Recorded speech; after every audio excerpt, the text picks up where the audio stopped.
রেলের সেফটি প্রোটোকলের মধ্যে নির্দিষ্ট কয়েকটি পোস্ট রয়েছে যেগুলোকে সেফটি পোস্ট বলা হয়, তার মধ্যে অন্যতম হচ্ছে গেটম্যানের পোস্ট। এবং সেই কাজে যেন কোনো গাফিলতি না হয়, প্রত্যেকটি গেটের জন্য নির্দিষ্ট আলাদা ডায়াগ্রাম থাকে, কোন দূরত্ব থেকে ট্রেন, একেবারে সব মার্ক করা আছে। কিন্তু এখানে 600 মিটার দূরে থাকলে কি হবে, কোথায় দাঁড়াতে পারবে ট্রেন, সবটা মার্ক করা আছে। কিন্তু অভিযোগ কোনোটাই দেখা হয়নি। এবং শুধু আজকে নয়, স্থানীয় বাসিন্দারা বলছেন দীর্ঘদিন ধরে এখানে এই ধরনের ঘটনা ঘটেছে। বরাত জুড়ে এতদিন মানুষ কোনো দুর্ঘটনা মুখে পড়েননি। আর এই যে জায়গাটা, এই কনসোল থেকে পুরোটা নিয়ন্ত্রিত করা হয়।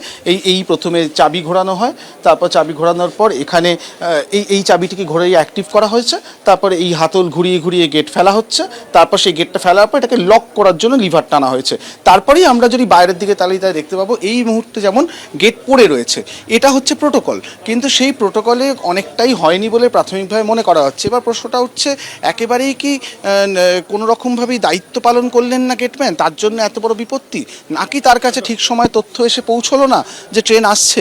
ঘটনা যেটা ঘটলো, একবার কিন্তু গেট পড়েছিল, ট্রেন বেরিয়েছিল, তার বেশ কিছুক্ষণ পর আচমকা সেই গেট খুলে দেওয়া হয়, তখন কিন্তু আবার উল্টো দিক থেকে ট্রেন আসছে। ওই গেট খুলে দেওয়ার মধ্যে কিন্তু পরপর পুলকারগুলি ঢুকতে শুরু করে। প্রথম পুলকার বেরিয়ে যায়, দ্বিতীয় পুলকার যখন ভেতরে এবং তৃতীয় পুলকার যখন ওই গেট এখনও পৌঁছয়নি, তখন আচমকা গেটম্যান সম্ভবত খেয়াল করেন যে গেট ভুলবশত খুলে দেওয়া হয়েছে, তিনি গেটটি ফেলে দেন। তাতে আরও উল্টো বিপদ হয়, এই গাড়িতে ভেতরেই আটকে থাকে। সাইকেল যে আরোহী ছিলেন তিনি ভেতরে আটকে থাকেন, কয়েকজন পথচারীও ছিলেন, তারা সরে আসেন। এই একদম অভিশপ্ত সাইকেল যেটা দুর্ঘটনাগ্রস্ত, সেটা এখন এই চত্বরেই ফেলে রাখা হয়েছে। এবং তারপরে সেই সজোরে ধাক্কা এবং তার পরিণতি আমরা দেখছি। তাও রেলের তরফে বলা হচ্ছে যে সময় ধাক্কা লেগেছিল তখন যে ট্রেনটি, সেই ট্রেনটির গতিবেগ ছিল 40 কিলোমিটার প্রতি ঘন্টা, যেটা ট্রেনের হিসেবে মোটামুটি কমের দিকেই গতি থাকতে পারে বলা হয়। যদি গতি আরও বেশি থাকতো তাহলে মাত্র 10 মিটার দূরে গিয়ে গাড়িটি পড়তো না এবং হয়তো মৃত্যুর সংখ্যা আরও অনেকটা বাড়তে পারত।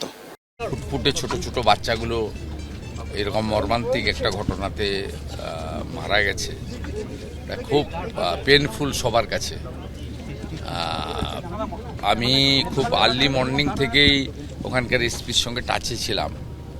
পরে আমার সঙ্গে রেলমন্ত্রী অশ্বিনী বৈষ্ণবের কথা হয়েছে যে আমাকে পুলিশ যেটা জানিয়েছে, ওই যে যাকে আমরা গ্রেপ্তার করেছি গেটম্যান, তার জন্য প্রাথমিক তদন্তে তার জন্যই এইরকম একটি মর্মান্তিক ঘটনা আজকে এই সকালবেলা পশ্চিমবাংলার মানুষকে শুনতে হলো বা আমরা শুনলাম।